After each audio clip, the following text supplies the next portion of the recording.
Bien, bonjour à tous, rebonjour. J'ai le plaisir de recevoir Stéphane Layani, le patron de la Cemaris, le ventre de Paris. 27 février 1969, les Halles quittent le ventre de Paris, le cœur de Paris, pour déménager à Rungis. Rungis, c'est à 15 km d'ici. Rungis, c'est un lieu que vous habitez pratiquement, où on se lève très tôt. Ça commence par la marée, je crois, pour ceux qui ont eu la chance d'aller le visiter. C'est un lieu central, j'allais dire stratégique. On l'a vu pendant le Covid. On sait que la ville de Paris, qui est une ville évidemment formidable, mais elle n'a pas forcément les moyens de se nourrir toute seule. Elle l'a vécu à plusieurs reprises au cours de son histoire. On dit que Paris pourrait tenir à peu près 3 jours. Vous le dites jamais, mais bon, je devance. C'est vous qui le dites. Voilà, c'est moi qui le dis. On sait que, évidemment, c'est stratégique. Et on va parler de ce lieu stratégique avec vous, Stéphane, pour expliquer un petit peu comment il est impacté, notamment par ce Grand Paris, par l'arrivée de ce métro. Donc la ligne 14 qui est arrivée cet été, qui a démarré, qui a permis, pendant les JO, notamment à tous ceux qui passaient par Orly, de venir assister aux épreuves, elle concerne aussi les, je crois, 12 500 salariés, ou un peu plus, de Rungis, et également tous les clients, tous ceux qui doivent s'y rendre. Comment est-ce que vous avez vécu l'arrivée de la ligne 14 ? Oui, avant de vous répondre, je voudrais quand même replacer un petit peu Rungis dans sa fonction essentielle, c'est de nourrir la cité. C'est nous qui nourrissons la ville. C'est-à-dire que le stock de produits frais, il est nulle part ailleurs. Il est à Rungis. C'est 12 milliards de chiffre d'affaires, 3 millions de tonnes, et c'est des arrivées tous les jours, du poisson frais, de la viande fraîche, des fruits et légumes, du fromage. Ça se trouve à Rungis, et on ne peut plus aujourd'hui imaginer une métropole, une région, sans un outil massif qui permette à la fois de gérer des flux réguliers d'alimentation des populations et en même temps créer un écosystème autour de lui. Et donc l'arrivée du métro, c'est une excellente nouvelle. On n'imagine même plus que le métro n'arrivait pas jusqu'à Rungis, qu'il n'arrivait pas. La gare ne s'appelle pas malheureusement Rungis, sans doute pour lié à des querelles de clochers entre collectivités territoriales, mais la gare de Cheville-Larue, marché international, la gare de Rungis, c'est une facilité extraordinaire, parce que évidemment nos 12 000 salariés, qui fait quand même le deuxième pôle d'activité d'Île-de-France, si on rajoute Orly, on est à 26 000, et on est un peu derrière la Défense, mais à peine. Et donc, clairement, ce pôle, les gens, ils travaillent la nuit, principalement la nuit. Mais vous avez des gens qui travaillent toute la journée pour acheter, pour négocier, pour conserver, pour faire vivre cet écosystème. Et donc, l'arrivée du métro, c'est à la fois une facilité pour les salariés. On avait, et le président Ollier qui est présent, et je le remercie, merci Patrick, le sait, on a un vrai problème d'attractivité dans nos métiers. Si vous ajoutez le fait qu'il faut se déplacer en voiture, mais c'est carrément la galère. Là, aujourd'hui, bien sûr, ça va améliorer le report modal de façon extrêmement concrète. Et moi, je le vois, y compris avec les salariés de la Cemaris, qui est l'autorité organisatrice du marché. Mais aussi, ça va changer les mentalités. Et donc, on peut imaginer, et on va, c'est un petit scoop que je vous donne, que depuis le métro, nous sommes en train d'expérimenter des navettes autonomes qui innervent le marché et qui vont permettre aux salariés de ne pas avoir à parcourir à pied les kilomètres. Rungis, c'est grand comme Monaco, donc ça se parcourt pas à pied. 234 hectares. Et donc on est en train de faire, on va faire une expérimentation de navettes avec des navettes autonomes, électriques. Électriques qui vont innerver. Autonomes ? Autonomes, totalement autonomes. Vous les faites avec qui ? Je dis pas. Bon, le scoop n'est pas terminé. On va continuer. Il faut faire une chose après l'autre. Est-ce que la ligne 14, bon, vous l'avez dit, a changé les choses. Est-ce qu'elle ouvre assez tôt pour les salariés, Évidemment, Est-ce qu'il ne faudrait pas que ce soit ouvert quasiment toute la nuit, une ligne comme ça? Elle pourrait. C'est une ligne automatique. Alors on nous répond, mais le président Castex fera évoluer les choses. Il a le doigté et l'habileté nécessaires pour vous le demandez, avec les syndicats vous le souhaitez. De la RATP. Mais clairement, si on veut que cette ligne 14 soit pleinement opérationnelle, il faut élargir peu à peu les horaires d'ouverture de la ligne. Et donc, effectivement, moi, je souhaite ardemment que le métro s'arrête un peu plus tard et arrive un peu plus tôt. Parce que vous commencez à quelle heure? Moi, ce matin, j'étais à 5h30 sur le marché, donc il n'y a pas beaucoup de PDG. Et hier soir jusque tard pour la soirée avec l'ancien Premier ministre. Voilà, hier soir, j'étais grâce à vous à côté entre Manuel Stéphane, Valls et Patrick Ollier, j'avais beaucoup de chance. Stéphane, la ligne 14, c'est vrai que c'est un élément d'attractivité pour ce pôle de l'Île-de-France. Vous avez des projets, il y a ce projet, de grands projets, ça serait la 3e, je crois, dans la 4e, Cité de la gastronomie. Est-ce que cette Cité de la gastronomie va être un haut lieu de pèlerinage gastronomique pour les Franciliens ou pour les touristes demain? C'est un sujet merveilleux qui est totalement embranché avec le métro. Vous me dire quel est le rapport avec le métro? C'est que le marché de Rungis, c'est pas un marché ouvert aux particuliers. C'est un marché entre professionnels, B2B comme on dit. Et donc, moi, je ne veux pas voir arriver des hordes de touristes, de curieux par la ligne 14. Et donc, il va falloir trouver un élément de fixation. Alors, il est tout trouvé.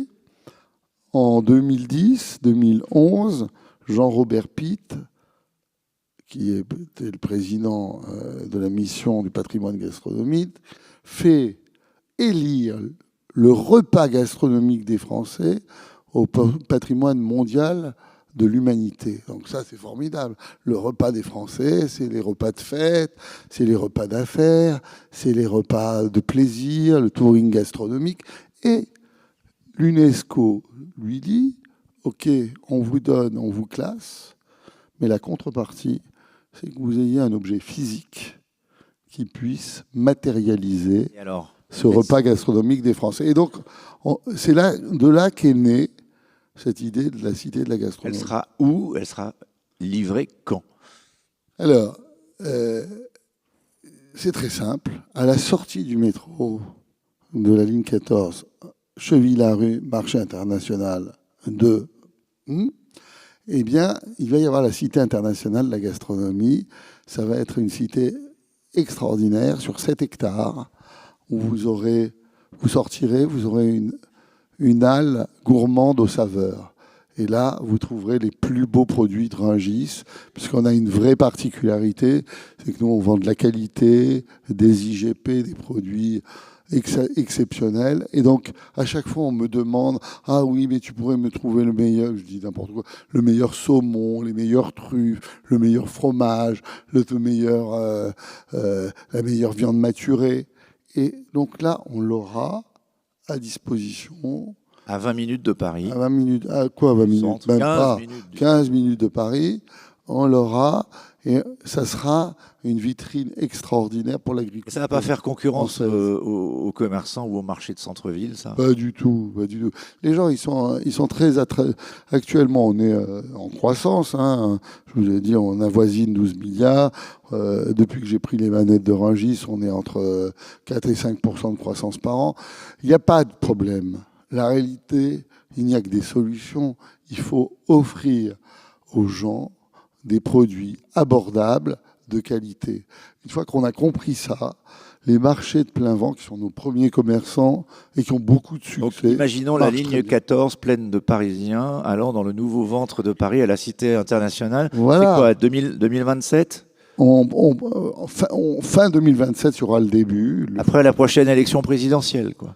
Et en 2028, ça sera l'année de plein exercice. Il y aura évidemment une sorte de centre d'interprétation, un musée de la gastronomie, Musée, il y aura restaurant. des food courts, des restaurants typés et pas typés. Il y aura surtout la Rungis Academy. Ah, c'est quoi ça?